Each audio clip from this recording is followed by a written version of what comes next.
Edward was a man who knew the sound of silence. He knew the sound of wind moaning over an empty prairie, the groan of old timbers in an empty house, the hollow beat of his own heart in an empty life.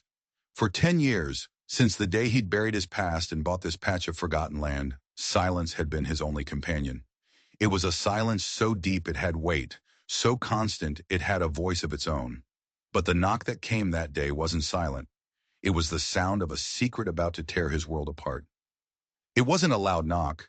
It was small, timid, like a bird hitting the window pane. A sound so out of place in the vast, roaring quiet that Edward froze. A piece of firewood halfway to the kindling box. He stood perfectly still, listening. The wind answered, rattling the window frame, but then it came again. Knock, knock. More insistent this time, but still terrified. This wasn't the knock of a neighbor or a traitor. This was the knock of someone who didn't want to be found. He set the wood down, the sound echoing in the stillness. His boots scraped on the worn floorboards, a sound he knew intimately. Yet it felt alien now, a prelude to something unknown. He reached the door, his hand hovering over the iron latch. Every instinct, honed by a lifetime of caution and regret, screamed at him to ignore it, to let the prairie swallow whoever was out there. But he opened it anyway, and his world tilted on its axis. Standing on his porch was a little girl, no more than 6 years old, with tangled hair full of dust and twigs. Her face was a mess of tear tracks, cutting clean paths through the grime. And her eyes were as wide and deep as a spring creek, filled with a terror so profound it made the breath catch in Edward's throat. She clutched the faded fabric of her dress in one tiny fist, trembling like a leaf in a storm. But there was something else in her eyes, too, a flicker of defiance, a desperate, burning courage. She lifted her chin, as if she'd practiced this moment 100 times on the long, dusty road. Her voice, when it came, was small but sharp enough to cut through the wind. "Please, sir," she whispered, her voice cracking. "Mama's crutches. They broke. She can't walk anymore." Edward stared down at her, a strange tightness seizing his chest. He hadn't spoken to a child in a decade. He'd made sure of it. Children represented a life he'd left behind, a world of attachments and vulnerabilities he couldn't afford. He studied her bare feet, planted firmly on the hard-packed earth. He saw the stubborn set of her jaw, a mirror of the fire in her eyes. His mind, the part of him that had kept him alive, screamed with questions. "Who are you? Where did you come from? Who's chasing you?" But the look on her face silenced him. This wasn't a trick. This was a prayer. "Where is she?" he asked, his voice a low growl, rough from disuse. The girl didn't waste a second. She turned and pointed a small, trembling finger down the dirt road that snaked past his ranch, disappearing into the endless horizon. Without another word, she scrambled off the porch and started running back the way she came, her tiny frame a fragile silhouette against the immense empty plains. Edward hesitated for a single, critical heartbeat. This was not his business. This was trouble, walking right up to his door and demanding entry.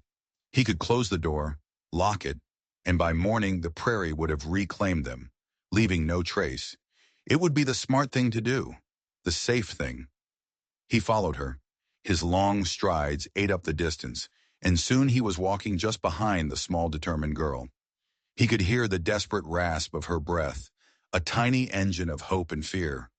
The silence between them was heavy, filled with the things they weren't saying. He didn't ask her name. She didn't offer it. They just moved, two strangers bound by a broken piece of wood.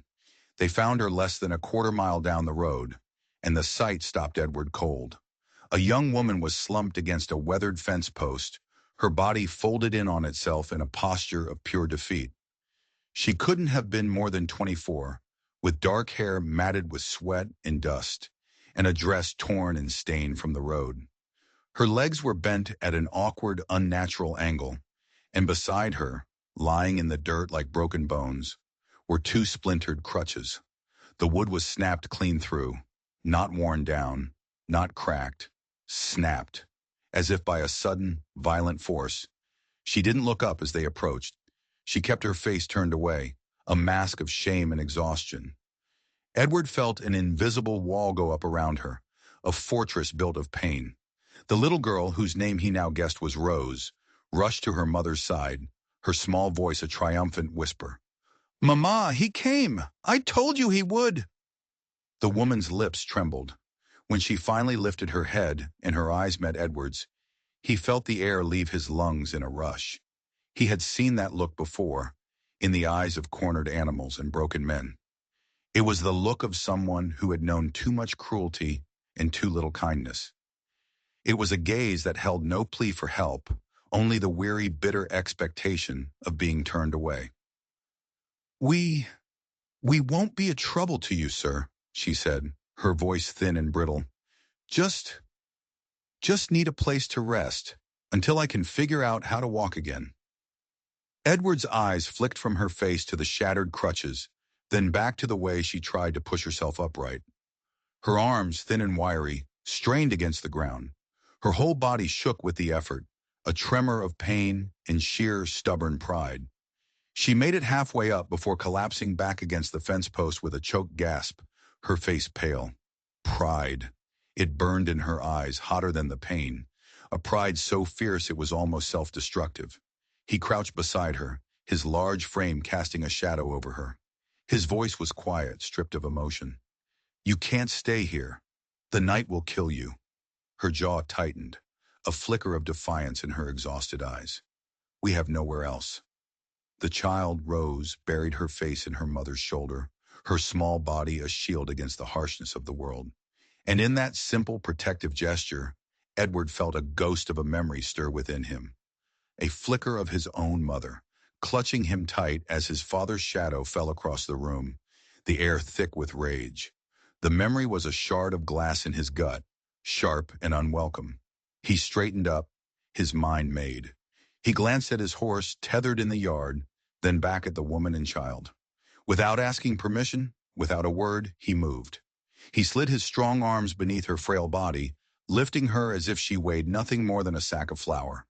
She gasped, a sharp intake of breath, a sound of shock and fear. But she didn't fight him.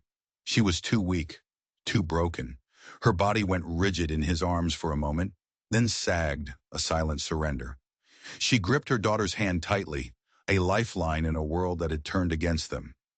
Rose walked beside them, her eyes fixed on Edward's face, searching for any sign of anger, any hint of the cruelty she had clearly come to expect from men. He gave her none. He just walked, his steps steady and sure, carrying this broken family back toward the cabin that had been his hermitage. The path seemed longer on the way back, each step heavier than the last. The silence was different now. It wasn't empty. It was filled with the weight of this decision, the gravity of what he had just done. He had just invited the world back into his life, and he had a sickening feeling that the world was about to come crashing down on his head. When they reached the cabin, he nudged the door open with his shoulder and carried her inside. He set her down gently in the old rocking chair by the hearth, the one that had sat cold and empty for 10 years. Her body was stiff, coiled like a spring, expecting a blow that never came. But the warmth from the embers in the fireplace seemed to seep into her, and her shoulders relaxed, just a fraction. Rose immediately climbed onto her lap, curling into a tight ball, a small anchor in her mother's storm. But one of her hands still clutched the sleeve of Edward's shirt, as if she was terrified he might disappear, that this fragile moment of safety was just a dream. Edward stepped back, feeling like a stranger in his own home. The room felt different, smaller, alive. The air, which had been still and stale for so long, now crackled with a new, uncertain energy.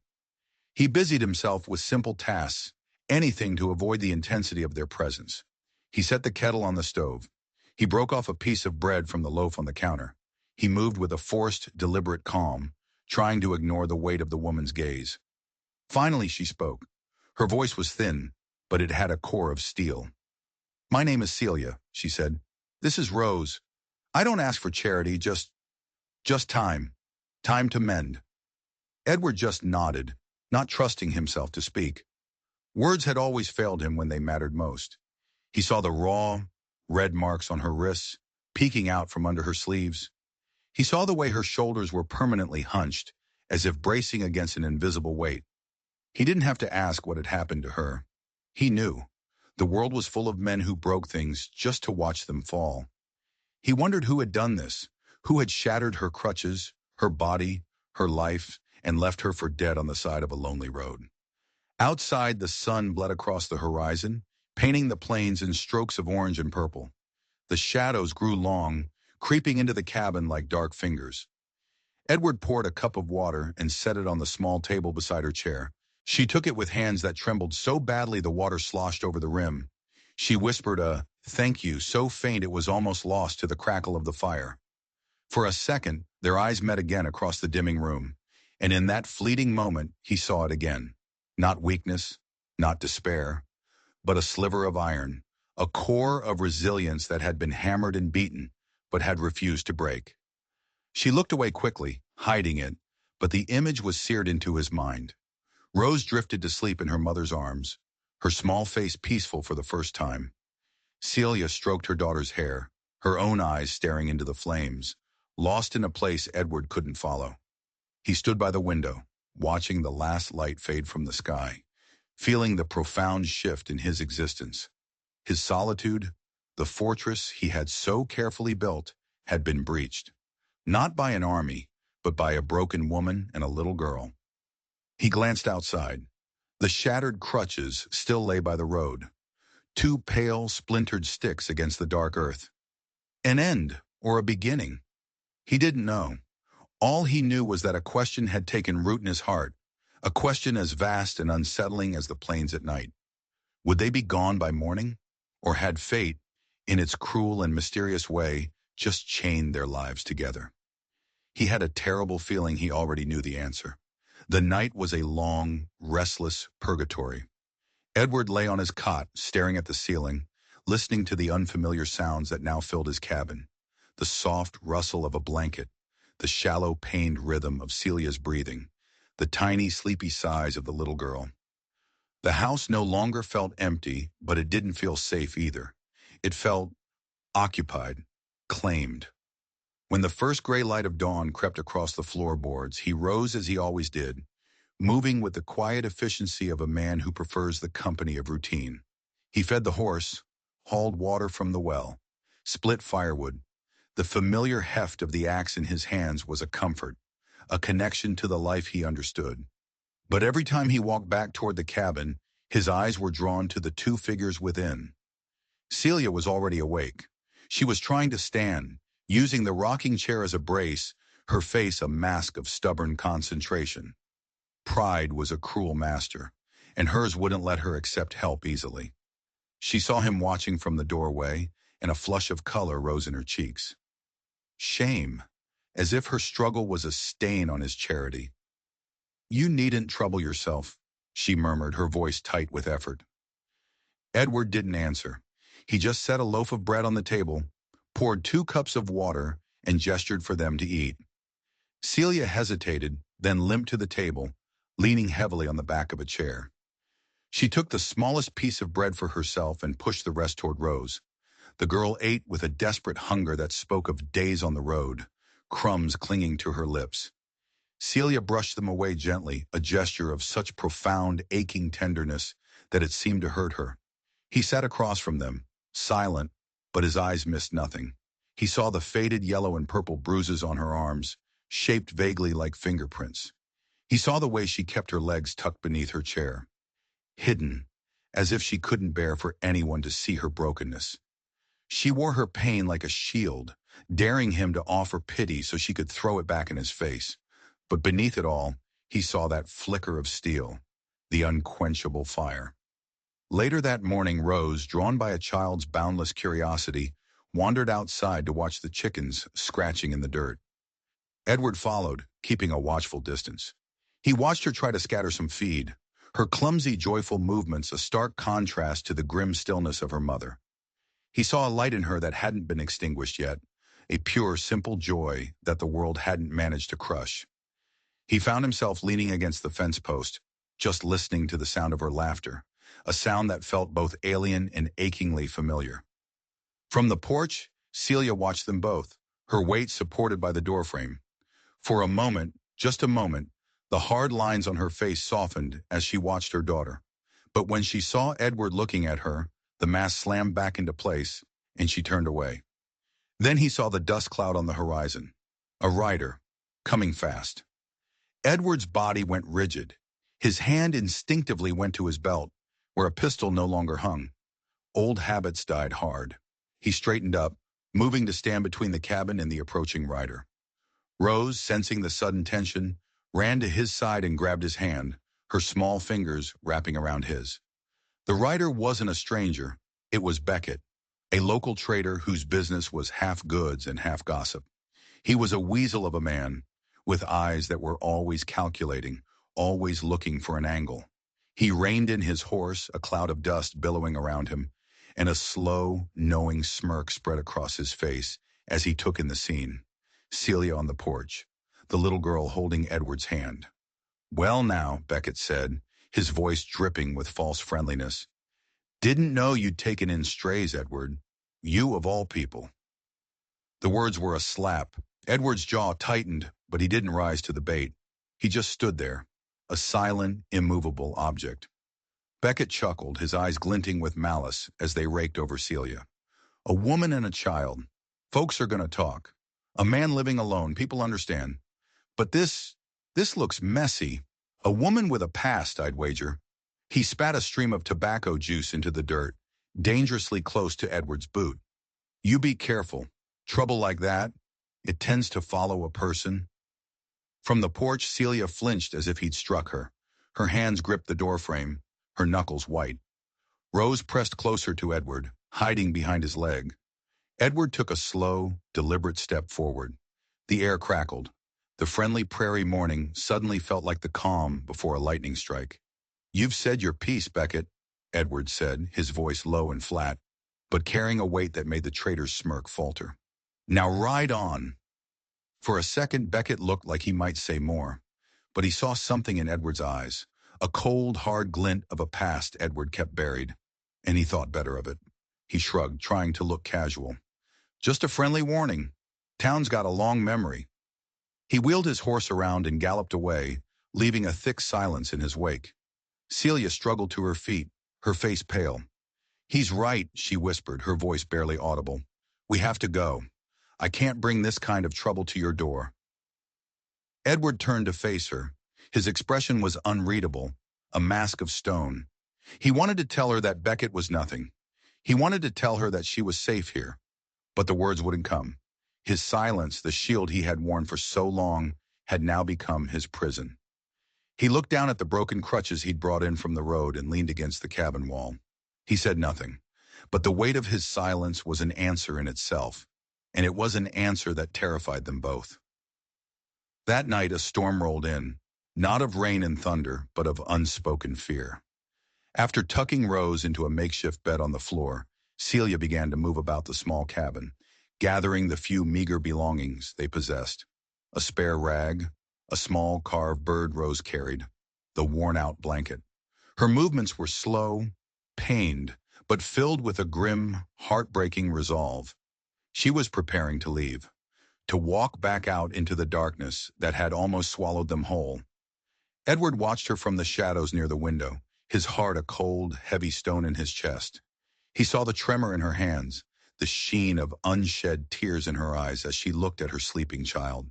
She was terrified, but her pride and her fear of bringing him harm was even greater. She hobbled to the door, her hand reaching for the latch. Each movement was an agony to watch. That's when he stood up. The scraping of his chair on the floorboards made her freeze, her back to him. "You don't have to go," he said. His voice was rough, but it cut through the silence. She didn't turn around. Her shoulders were shaking. "I can't bring shame to you," she whispered to the door. "Beckett was right. The town, they won't understand. They'll ruin you because of me." He walked closer, stopping just a few feet behind her. The space between them felt charged, electric. "Let them talk," he said, his voice dropping lower. "Shame isn't sheltering a person in need, Celia. Shame is leaving them on the road to die." Finally she turned. Her face, half lit by the dying embers in the hearth, was a portrait of anguish. "You don't understand," she pleaded, her voice breaking. "You don't know the kind of men who were in my life. They don't just gossip. They destroy. They will see your kindness as a threat. They will come for you. His eyes held hers, steady and unflinching. Let them come. The words hung in the air, simple and absolute. It wasn't a boast. It was a statement of fact, a line drawn in the dirt. For a long moment, Celia just stared at him, her lips parted, her breath caught in her throat. The armor she wore, the layers of pride and pain, began to crack. A single tear escaped and traced a path down her cheek. She quickly looked away, ashamed of the weakness, and lowered herself back into the rocking chair, her body trembling. Edward didn't press her. He returned to his seat by the window, but the silence in the room had changed. It was no longer a vast empty chasm between them. It felt smaller, like a fragile bridge was being built, plank by painful plank, across the divide. The next morning, Edward didn't go out to the fields. Instead, he went to the barn. Celia watched from the cabin window, her curiosity piqued. She saw him select a piece of sturdy, seasoned oak. She watched him take out his tools, a draw knife, a saw, a wood rasp, and with slow, patient, methodical movements, he began to work. He wasn't splitting firewood. He was carving. He worked all morning, the rhythmic scrape of the knife a steady beat against the backdrop of the plains. He didn't say what he was doing. He didn't need to. Celia watched, her heart hammering against her ribs, as the shape of a new crutch began to emerge from the raw wood. Then another. He worked with a craftsman's precision, his large, rough hands moving with a surprising grace. No one had ever built something for her. They had only ever taken things away. When he was finished, he sanded the wood until it was perfectly smooth. He even carved a small, simple flower into the handle of each one. He brought them inside without a word and leaned them against the wall near her chair. Celia stared at them, her throat thick with emotion. They were more than just wood. They were a promise, a declaration. They were his answer to Beckett, to the town, to the darkness she was running from. I can't pay you for these, she whispered, her voice choked. Edward just looked at her, his expression giving nothing away. I didn't ask for payment. She reached for them, her hands trembling. She pulled herself up, fitting the new crutches under her arms. They were a perfect fit, strong, solid. She took a hesitant step, then another. They held her weight. They didn't splinter. They didn't break. Rose, who had been watching from her spot on the floor, clapped her hands together, her face alight with pure joy. Mama, you can walk. And for the first time since she had arrived at his door, a real, genuine smile touched Celia's lips. It was a fragile, fleeting thing, but it transformed her face, chasing away the shadows for a brief, brilliant moment. In that smile, Edward saw the woman she might have been, the woman she could still become. That smile did something to the cold, hard knot in his chest. It felt like the first thaw of a long, brutal winter. But as he looked out the window, at the long, empty road leading back to the rest of the world, he knew this wasn't the end. It was just the beginning. He had given her the means to stand, but in doing so, he had also made them a target. He had declared his allegiance, and he knew, with a certainty that chilled him to the bone, that the men she was running from would not take that declaration lightly. They were coming. The only question was when. The new crutches changed everything. They gave Celia mobility, but more than that, they gave her back a piece of herself. She began to move around the cabin, then the porch, her steps hesitant at first, but growing stronger with each passing day. She started helping with small chores, her pride demanding that she contribute, that she not be a burden. She would mend Edward's shirts with neat, precise stitches. She would help Rose shell peas on the porch steps. Small acts of domesticity that slowly, carefully began to transform his stark, lonely cabin into something that felt like a home. Rose was the glue that held their fragile new world together. She followed Edward everywhere, a small, chattering shadow. She would help him feed the chickens, her serious expression a comical contrast to the chaos she created. She would sit on the fence and watch him work, asking endless questions about the land, the sky, the animals. And Edward, to his own astonishment, found himself answering her. He, who had not spoken more than a few dozen words at a time for years, found himself telling her the names of the wildflowers, explaining why the clouds moved the way they did. Her laughter was a constant presence, a bright, clear sound that filled the empty spaces in his life. He had forgotten that joy could be so simple, so pure. But the shadow of Beckett's visit never fully left. It lingered at the edges of their new routine. Whenever a dust cloud appeared on the horizon, Celia would stiffen, her hand instinctively reaching for Rose, her eyes darting toward the door as if planning an escape.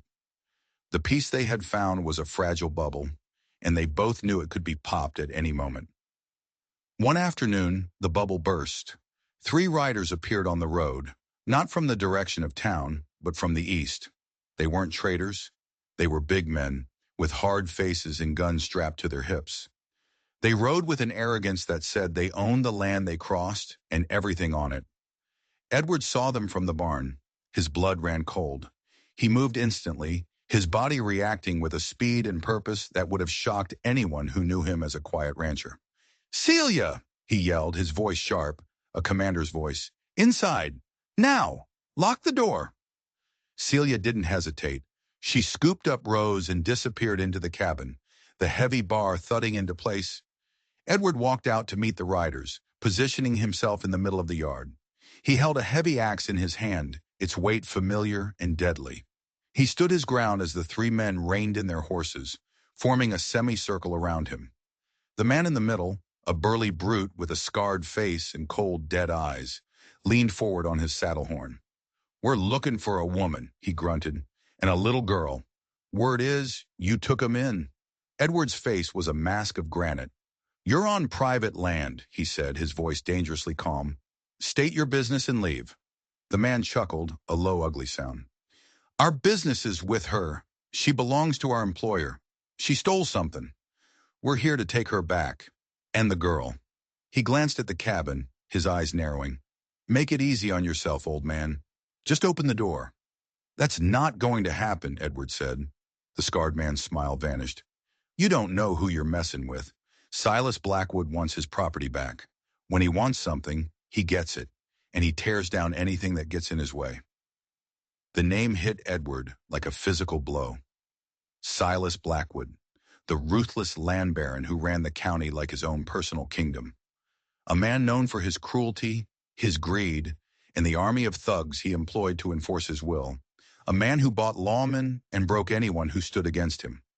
This was infinitely worse than he had imagined. "She's not property," Edward said, his grip tightening on the axe handle, "and she's not going anywhere." The man on the right spurred his horse forward, drawing his pistol. "Maybe you didn't hear him." He never finished the sentence. In a blur of motion, Edward shifted his weight and threw the axe. It wasn't a wild toss. It was a precise, calculated throw, born of years of practice he thought he had left behind. The heavy blade spun end over end, catching the man's gun hand. There was a sickening crunch of bone and a scream of agony as the pistol clattered to the ground. The man reeled in his saddle, clutching his mangled hand. The other 2 men stared, stunned by the sudden, brutal violence. They had expected a quiet, broken-down rancher. They had not expected this. Edward didn't give them time to recover. He pulled a long, heavy knife from a sheath hidden in his boot, a knife no simple rancher would carry, and moved toward the scarred man's horse. "I'll say it one last time," he said, his voice a low, terrifying growl. "Get off my land." The scarred man looked from his screaming companion to the cold, deadly promise in Edward's eyes. He saw something there he recognized, the look of a man who had not only seen violence, but had dealt it out. This was no simple farmer. He cursed, grabbing the reins of his injured man's horse. "This ain't over," he snarled. "Blackwood will hear about this. He'll send more men.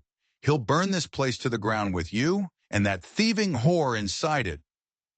He wheeled his horse around and galloped away, dragging the other 2 with him, leaving a trail of dust and threats hanging in the air. Edward stood in the yard, his chest heaving, the knife still gripped in his hand. The silence that descended was more profound, more terrifying than any he had ever known. He had won the skirmish, but he had just started a war. He turned and walked back to the cabin. When he reached the door, he heard the bar being lifted. Celia opened it, her face ashen, her eyes wide with a mixture of terror and awe. She had seen everything from the window. She stared at the knife in his hand, then at his face. The quiet, gentle man who had made her crutches was gone. In his place was a hard, dangerous stranger. All her fears, all her doubts came rushing back. "Who are you?" she whispered, her voice trembling. The question hung between them, heavy and sharp. He was no longer just Edward, the lonely rancher. He was a man with a hidden past, a man capable of calculated violence, and he had just painted a target on all of their backs. He looked at her, at the child hiding behind her skirts, at the fragile life they had started to build, and he gave her the only answer he could. "I'm the man who's going to keep you safe," he said. But as he looked out at the horizon, where the dust from the riders was already fading, he wasn't just worried about Silas Blackwood. He was worried about the man he used to be, the man he had just become again. That night, the cabin was a fortress under siege, not by men, but by the truth. The air was thick with it, heavy with unspoken questions. Rose was asleep, blissfully unaware of the storm that had broken over their heads. But for Edward and Celia, sleep was impossible. Celia sat in the rocking chair, her new crutches leaning beside her like sentinels. She hadn't asked again. She was waiting for him to offer the truth, to explain the man who had emerged in the yard that afternoon. The man who threw an axe with lethal precision. The man who held a knife like it was an extension of his own hand. Edward stood by the window, watching the moonlit plains, his back to her. He was at war with himself. For 10 years he had buried that man, buried him under routine and silence and solitude. He had convinced himself that Edward the rancher was all that was left. But today the grave had been opened. Finally he spoke to the window pane, his voice low and raspy. "My name isn't Edward," he said. "Not my real name anyway. It's Elias Thorne." Celia drew a sharp breath. The name meant nothing to her, but the act of him saying it, of offering this piece of his buried self, was everything. "I was a Texas Ranger," he continued, the words coming out slow and hard, like stones being pulled from deep earth. "For 15 years, I tracked men worse than the ones who came here today. I was good at it. Too good." He turned from the window to face her. In the dim firelight, his face looked older, carved with lines of pain she hadn't seen before. "There was a raid on a gang of outlaws led by a man named Cale Maddox. We had him cornered. But my captain, he was on Maddox's payroll. He led us into an ambush. My entire unit was wiped out. I was the only one who made it out alive, and only because they thought I was dead." He paused, the memory playing out in his eyes. "I tried to report it, to tell them the truth about the captain. But he was powerful, connected. He painted me as the traitor, said I sold out my men. There was a warrant put out for my arrest, for murder, for treason." Celia stared at him, her heart aching. The lonely, quiet man was a phantom. This was the real man, a fugitive haunted by ghosts. "So I ran," he said, his voice flat. "I changed my name. I drifted north, looking for a place where no one knew me, a place quiet enough to forget. I found this ranch. I buried Elias Thorne. I became Edward. I thought I had left that life behind for good." He looked down at his hands, the hands that had just thrown an axe to defend her. "But it seems that life wasn't finished with me." Now it was her turn. The truth was a debt that had to be paid in kind. "My name is Celia," she whispered. "That much is true. But the men who came today, they work for my father-in-law, Silas Blackwood." Edward's eyes narrowed. He knew the name. Everyone in the territory knew it. "My husband, Silas's youngest son, died a year ago," she went on, her voice trembling as she dredged up the painful past. "He was not a good man, but he was softer than the rest of them. After he was gone, his father and brothers, they saw me as just another piece of property. They wanted the land my husband had left me, land that was legally mine. I refused to sign it over." Her gaze dropped to her lap. "So they decided to break me, not just my spirit. They held me down. And his oldest son, Jonas, he used a fence post to shatter my legs. They said a cripple couldn't run a farm, that I was useless. They left me in a room for months thinking the pain and helplessness would make me sign the deed. Tears streamed down her face now, silent and hot. Rose. She isn't my daughter. Her parents owned the farm next to mine. They also refused to sell to Blackwood. One night their barn caught fire. The fire spread to the house. Everyone said it was an accident, but I know it wasn't. I found Rose hiding in the woods the next morning, orphaned and terrified. I took her in. She took a shaky breath, the final, most dangerous piece of the secret tumbling out. Before my husband died, he grew a conscience. He was horrified by what his family was doing. He kept a ledger, a detailed record of all of Blackwood's crimes, land grabs, bribes, murders, everything. He gave it to me. He told me to use it to protect myself if anything happened to him. That's what they're really after. Not just the land. They want that ledger. It's the one thing that could bring their entire empire down. Edward stared at her, the entire picture snapping into sharp, terrifying focus. Beckett's warning. The thugs. Blackwood's name. It wasn't just a woman and child he had taken in. He had sheltered the single greatest threat to the most powerful, ruthless man in the territory. And the ledger? Where is it? He asked, his voice urgent. The ledger. Where did you hide it? Celia's eyes drifted to the two broken crutches leaning in the corner of the room, the ones she had arrived with, the ones he had assumed were just trash. My husband was a skilled woodworker, she said, her voice barely a whisper. He hollowed out the inside of one of the hand grips. The ledger is rolled up tight inside. They broke my legs, they broke my crutches, but they never found it. Edward looked from her face to the splintered wood in the corner. The proof that could destroy Silas Blackwood was right here, in this room. It had been here all along. The silence that followed was dense, heavy with the weight of their combined secrets. They were no longer just a man and a woman. He was a wanted fugitive, and she was a hunted whistleblower. Two broken people, hiding from the world, who had stumbled into each other's lives. And together, they held the key to either their salvation or their destruction. They'll be back, Edward said, his voice grim. Not just 3 men next time. Blackwood will send an army. Celia looked at him, her eyes shining with tears, but also with that familiar stubborn fire. Then what do we do? Elias Thorne, the Texas Ranger, looked back at her. The rancher was gone. The hunter had returned. We don't run, he said, a cold, hard certainty in his voice. We fight. The next morning, the ranch was no longer a home. It was a compound preparing for war. Edward, or Elias, as Celia now thought of him, moved with a chilling efficiency. The quiet, solitary rancher was replaced by a seasoned tactician. He was a man who understood angles, vulnerabilities, and the grim calculus of a firefight. He started by boarding up most of the windows, leaving only small, strategic slits to fire through. He barricaded the door with the heaviest furniture in the cabin. He took Celia out to the barn and uncovered a false floorboard beneath a stack of old hay. Inside was a wooden chest. He opened it. Celia gasped. It was an arsenal. 2 repeating rifles, a shotgun, 2 matched Colt revolvers, and boxes upon boxes of ammunition. The tools of his former life, kept pristine and oiled, waiting for a day he had prayed would never come. I need you to know how to use this, he said, handing her one of the rifles. It was heavy in her arms, a cold alien weight. I can't defend this house alone. She looked from the rifle to his hard, set face. The fear was still there, a cold knot in her stomach, but something else was growing alongside it, a fierce, burning resolve. She was done being a victim. She was done being broken.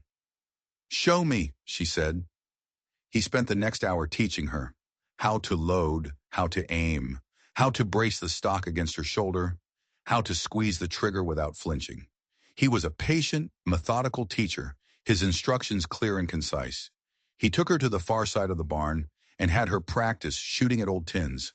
Her first few shots were wild, but she learned quickly. The sharp crack of the rifle, which at first made her jump, started to feel less like a sound of violence and more like a sound of defiance. While she practiced, he prepared.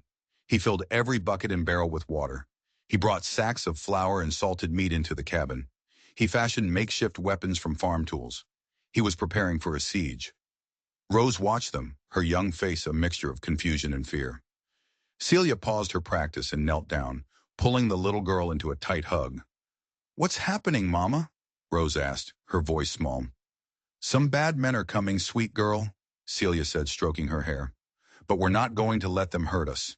You, me, and Elias, we're going to be very brave. Can you do that for me? Can you be brave?" Rose nodded, her eyes wide, and hugged Celia tighter. Later that afternoon, as the sun began to dip toward the horizon, a new visitor arrived. Not Blackwood's men, but a single buckboard wagon. It was Martha, the stern neighbor woman who had visited once before. She pulled her wagon to a stop in the yard, her sharp eyes taking in the boarded-up windows and the rifle in Edward's hands. She didn't look surprised. "Knew it wouldn't be long," she said, her voice dry. "Beckett's been flapping his gums all over town. Word is Blackwood's put a bounty on you and the woman." She looked at Edward, a flicker of something unreadable in her eyes. "Figured you might need this." She pulled back a canvas sheet in her wagon.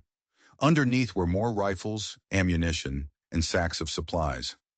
Edward stared at her, stunned. "Why?" Martha's weathered face hardened. "Silas Blackwood ran my family off our land 20 years ago. My husband tried to fight him in court. He had an accident on the road a week later. I've been waiting a long time for someone to have the guts to stand up to that monster. I'm not the only one." She nodded toward the east. "There are other ranchers, good families, that Blackwood has bled dry. They're scattered and they're scared. But if they hear that someone is making a stand, if they believe there's a chance to win, they might just fight." A fragile seed of hope took root in Edward's chest. They weren't entirely alone. But then Martha's expression turned grim. "But you can't win a siege. He'll send 50 men if he has to. He'll burn you out. Your only chance is that ledger you have." Edward and Celia exchanged a look of shock. How could she know? Martha saw their expression and gave a wry smile. "Celia's husband, Robert, he was my nephew. He told me what he was doing before he died. He told me he gave the ledger to his wife." She looked at Celia with a newfound respect. "I never knew if you made it out. I'm glad you did, girl." The world suddenly felt smaller, the lines of fate drawing tighter. "The ledger is no good here," Martha continued, her voice urgent. "It needs to get to Federal Marshal Kane over in Red Rock County. He's the only lawman in this territory that Blackwood hasn't bought. If Kane gets that ledger, he can bring in the Federals. He can crush Blackwood for good." "Red Rock is 2 days' ride from here," Edward said. "We'd never make it. Blackwood's men will be watching all the roads." "Then you have to make a choice," Martha said, her gaze steady. "One of you has to try to get through while the other stays here and draws their fire. It's a suicide mission, either way you cut it, but it's the only chance you've got." She unloaded the supplies. "I'll go spread the word. I'll try to get you some help, but I can't make any promises. In the end, this fight is yours." She climbed back onto her wagon and rode off, leaving them with an impossible choice. As dusk settled, casting long, bloody shadows across the plains, Edward and Celia stood on the porch, the weight of the world on their shoulders. One of them had to stay and face a certain attack. The other had to embark on a desperate, near-impossible journey. "I'll stay," Edward said, his voice firm. "I can hold them off longer. You're smaller, faster. You have a better chance of slipping through their patrols. You have to take the ledger." "No," Celia said, her voice shaking but resolute. "This is my fight, my family's legacy. Rose needs you. You're a protector. I am just a woman who needs to see this through to the end. I will take it." They argued, their voices hushed but intense, as darkness fell around them. Rose was inside, asleep. The choice they were making would decide all of their fates. And then, they heard it, the distant sound of hoofbeats. Not one rider, or 3, a lot of them. An army. They were out of time. Blackwood was coming. The sound of hoofbeats grew from a distant rumble to a thunderous roar. Elias grabbed the rifle, his face a grim mask. "Get inside," he ordered Celia. "Take Rose to the cellar. Don't come out, no matter what you hear." "I'm not leaving you," Celia cried, grabbing her own rifle. You have to! He yelled, his eyes blazing with an intensity she'd never seen. If I fall, you are the only one who knows about the ledger. You are the only one who can finish this. Protect Rose. Protect the truth. That's an order. For a heart-stopping second, their eyes locked. In his gaze, she saw not a request, but a sacred duty. He was entrusting her with everything. With a sob, she nodded, grabbed the sleeping Rose, and disappeared down the trap door to the small, musty root cellar. Elias slammed the heavy door shut, dragging a flour sack over it. He took his position at one of the narrow slits he'd cut in the wall. The moonlight painted the prairie in shades of silver and black. And then he saw them, a river of dark shapes pouring over the horizon. There were at least 30 of them, armed to the teeth, led by a large man on a black horse who could only be Silas Blackwood himself. They surrounded the cabin, a ring of silent, menacing predators. "Thorn!" Blackwood's voice boomed across the yard, a sound of pure, arrogant power. "I know you're in there. I know you were a ranger. Send out the woman and the girl, and I'll give you a quick death. Defy me, and I will burn this shack to ashes with you inside." Elias sighted down the barrel of his rifle, his breath steady, his heart a cold, slow drum. He didn't answer with words. He answered with a bullet. The shot cracked through the night, and one of Blackwood's men tumbled from his saddle with a cry. Chaos erupted. The riders scattered, taking cover behind a low ridge and the water trough. Gunfire exploded from all sides, splintering the wooden walls of the cabin. The siege had begun. Down in the cellar, Celia clutched Rose, who was now awake and crying, terrified by the thunderous noise above. Every bullet that slammed into the house felt like a blow to her own body. She could hear Elias moving above, a phantom of vengeance. The steady, methodical crack of his rifle, followed by the boom of the shotgun. He was a one-man army, holding back the tide. She had to do something. She couldn't just hide here and wait for him to die. Her eyes fell on the corner of the cellar. She saw the old broken crutches, tossed down here when they'd cleared the cabin floor. The ledger, the key to everything, was right there. An idea, desperate and insane, began to form in her mind. The back of the cellar had a small, forgotten crawl space, boarded up years ago, that led out under the back porch. It was meant for ventilation, barely big enough for a child, or a small, determined woman who was used to crawling. With trembling hands, she broke open the hand grip of the old crutch. The rolled-up, oilskin-wrapped ledger was still there. She tucked it deep into her dress. She kissed Rose's forehead. "Mama has to go do something very important," she whispered, her voice choked with tears. "You stay here. You be quiet as a mouse. Elias will protect you. I will come back for you, I promise." She pried at the old boards covering the crawl space. They were rotten, and they came away with a low groan. The crawl space was dark and smelled of damp earth. It was a tunnel into the unknown. With one last look at Rose, she crawled into the darkness, leaving the child alone in the cellar as the world exploded above. The battle raged. Elias was a whirlwind of deadly motion, moving from window to window, never giving them a clean target. He made them believe there were 3 men inside, not one. The hours dragged on, each minute paid for in blood and spent cartridges. He took a bullet in the shoulder, a searing line of fire that made his vision swim, but he gritted his teeth and kept fighting. He knew he couldn't win. He was just buying time. Time for what? He wasn't sure anymore. But he would sell his life dearly. Just as the first hint of dawn began to gray the eastern sky, he heard a new sound. Not hoofbeats, a wagon coming fast from the west. It was Martha, and behind her were 5 other riders, the ranchers she had roused. They weren't an army, but they were men with grim faces and rifles in their hands. Men who had finally decided they had nothing left to lose. They slammed into Blackwood's flank, guns blazing. Blackwood, enraged that this simple task had turned into a full-scale battle, turned his attention to the new arrivals. The firefight became a chaotic, swirling melee in the pre-dawn light. It was the diversion he needed. Elias stumbled away from the window, his shoulders screaming in protest. He had to check on Celia and Rose. He threw the flour sack off the trap door and pulled it open. "Celia!" he called down. He saw Rose huddled in the corner, her face streaked with tears. but the cellar was otherwise empty. Celia was gone. A cold dread, worse than any bullet wound, seized him. He saw the broken crutch. He saw the opening to the crawl space. He understood in an instant what she had done. While he had been fighting for their lives, she had embarked on her own suicide mission. She had gone for the marshal. At that exact moment, the front door of the cabin exploded inwards, splintered into 1,000 pieces by a makeshift battering ram. Jonas Blackwood, Silas's eldest son, and the man who had crippled Celia, stood in the doorway, a cruel smirk on his face. "End of the line, Ranger," he sneered. Elias didn't have time to raise his rifle. Jonas lunged and the two men crashed to the floor in a desperate, brutal fight for survival.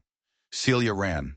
She had crawled out behind the house, into the cover of a shallow ravine. Her legs screamed with every step, the muscles tearing, the old brakes aching with a fire she had to ignore. She used one of the new crutches for support, half running, half falling through the darkness, the sounds of the battle fading behind her. She knew the land. She knew the back ways, the cattle trails that the patrols wouldn't think to watch. For 2 days she moved, fueled by nothing but adrenaline, desperation, and the image of Rose's face. She ate wild berries and drank from streams. She slept in hollow logs, shivering from the cold and the pain. Twice she had to hide, pressing herself into thorny bushes as Blackwood's patrols rode past, their laughter echoing in the quiet air. They were looking for her, sweeping the territory. On the third day, exhausted, starving, and barely able to stand, she stumbled out of the woods and saw it, the town of Red Rock. She fell to her knees and wept, but she didn't stop. She got up and forced her broken body onward, step by painful step, into the town, toward the marshal's office. She burst through the door, a wild, ragged apparition. A tall, grim-faced man with a silver star on his chest looked up from his desk, his hand instinctively going to his gun. "Marshal Kane?" she gasped, her voice a raw croak. He nodded slowly, his eyes taking in her desperate state. She collapsed against the doorframe, pulling the oilskin-wrapped ledger from her dress. She threw it onto his desk. "Silas Blackwood," she choked out, her last reserves of strength failing. "It's all in there. Everything. Elias Thorne. The ranch. You have to help them." Then her world went black. The fight at the cabin was a brutal hand-to-hand struggle. Elias, wounded and exhausted, fought Jonas with the savagery of a cornered wolf. They crashed through furniture, their blows echoing the gunfire outside. Jonas was younger, stronger, but Elias was smarter, more experienced. He used Jonas's rage against him, deflecting a wild punch and driving his shoulder into the bigger man's gut. But Silas Blackwood himself stormed in, flanked by 2 more of his thugs. They swarmed Elias, and even his ranger training wasn't enough against 4 men. They beat him to the floor. "Where is she?" Silas roared, kicking Elias in the ribs. "Where is the ledger?" Elias just coughed up blood and laughed, a raw, defiant sound. "You're too late, Blackwood," he spat. Silas's face contorted with fury. "Burn it," he screamed. "Burn it all to the ground." His men began splashing kerosene on the cabin walls. Outside, Martha and the other ranchers were being overwhelmed, their brave stand about to be extinguished. It was over. And then they heard it, a bugle call, clear and sharp on the morning air. Everyone froze. Over the rise, a column of blue-coated soldiers appeared, riding hard, their sabers drawn, sunlight glinting off the barrels of their carbines. At their head was Marshal Kane, and beside him, slumped in the saddle but alive, was Celia. Silas Blackwood's face went white. He stared, his empire of fear and blood crumbling before his eyes. The fight was over in minutes. Blackwood's men, caught between the federal troops and the ranchers, threw down their guns and surrendered. Marshal Kane strode into the smoldering cabin and personally put Silas and Jonas Blackwood in irons. Elias, bruised and bleeding, was helped to his feet by Martha. He looked past the soldiers, past the chaos, and his eyes found Celia. She was sliding off her horse, supported by the marshal. Their gazes met across the yard, a silent acknowledgement of everything they had survived. He limped toward her. She, supported by her crutch, moved toward him. They met in the middle of the yard, the smoke and carnage around them fading into the background. He reached out and gently touched her face. his rough thumb wiping away a smudge of dirt. "I thought I'd lost you," he whispered, his voice thick with emotion he could no longer hide. "You told me to protect the truth," she replied, a small, weary smile on her lips. "That's an order, Ranger." Rose came running from the cellar, straight into their arms, and the three of them stood together, a broken, battered, but unbreakable family, forged in the fires of a battle they should never have won. 1 year later, the sun shone down on a different world. The Blackwood Empire was shattered. The ledger had been undeniable proof of decades of crime, and the federal court had shown no mercy. Their land was seized and redistributed to the families they had cheated, including Martha, who was now a respected leader in the newly thriving community. The ranch was rebuilt, bigger and stronger than before. The bullet holes were gone, replaced by fresh-cut timber. A new porch wrapped around the house, and on it, a rocking chair sat, occupied by Celia. She no longer needed the crutches to walk, though she kept one, the one with the carved flower as a reminder. A reminder of the man who saw her not as broken, but as whole. Rose's laughter was the constant soundtrack of the ranch, a sound of pure, untroubled joy. She had a home, she had a mother, and she had a father. Elias Thorne was a ghost no more. He had been cleared of all charges, his name restored. He was offered his badge back, but he politely declined. He had found a different kind of peace, a different kind of purpose. He was no longer just a rancher or just a ranger. He was a husband and a father. He walked up onto the porch and handed Celia a cup of coffee, his hand resting on her shoulder. They sat together in comfortable silence, watching Rose chase butterflies in the yard. The vast, empty prairie no longer felt lonely. It felt full. It felt like home. They had both been running from their pasts, two solitary souls convinced they were destined to be alone. But they had found each other on a dusty road, two halves of a life they never knew they were missing. Their story wasn't just about survival, it was about redemption, about the incredible strength found in the broken places, and about how sometimes opening your door to a stranger isn't an act of charity, but an act of salvation, for them and for you. So what do you think? Was it fate that brought them together, or just dumb luck? Let me know your thoughts down in the comments. And if you enjoyed this story of courage and second chances, do us a favor and hit that like button, and be sure to subscribe for more tales that remind us that even in the darkest of nights, the sun will eventually rise. Thanks for listening.